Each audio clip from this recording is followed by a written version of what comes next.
So Boy George got a new book out, and he's talking trash about Janet Jackson because he felt he got dissed, and Tina Turner. Got something to say about Adele, a little blurb about Prince. I think I always got something to say. Culture Club was big 40 years ago. Um, and I loved Time Clock at the Heart. That's my favorite Culture Club song. Do You Really Want to Hurt Me? Had a cold bass line. Karma Chameleon was huge. Even though I'm going to tell you like this, he got some racist aspects to him, which Teddy Riley pointed out because they did Don't Take My Mind on a Trip, which was originally for Bobby Brown that Boy George did with him. And he called him out. He's a bitter, bitter cat. Very bitter. And Culture Club pre-Starburst era where we are now would be 55 million times bigger today if he came out. Because the one thing about it, Boy George could sing, charismatic, had personality, and they had the songs. Would have been 55 million times bigger today without trying hard. You think Sam Smith and Nas X and them got something?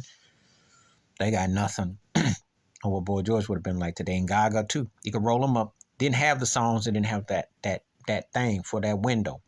Because from 81 to about 84, Boy George was definitely and Culture Club had a movement. But hearing him whine and vent on people is tiring, you know. Unless you're really saying something, nobody wants to hear you crying and sniffling about what people didn't like about you, what have you, what have you. He's always got something to say about Janet Jackson or Jackson. That's the usual. That always sells. And talking about Tina Turner, going after black women the first and foremost, come on now. Adele wants acting funny with you. That ain't nothing new.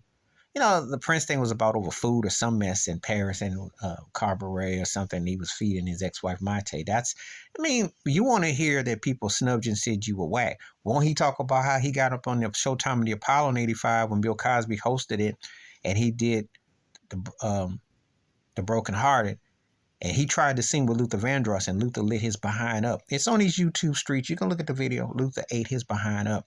He wasn't in that category as a vocalist. He could sing, but Luther sang circles around him. Talk about that in your book, how you got lit up on that stage trying to sing with Luther. Please hit like, subscribe, welcome thoughts, comments, and I do respond. Thank you. Wash your hands, keep your mind clear. Watch out for another shit if you like it. I'm out. Peace.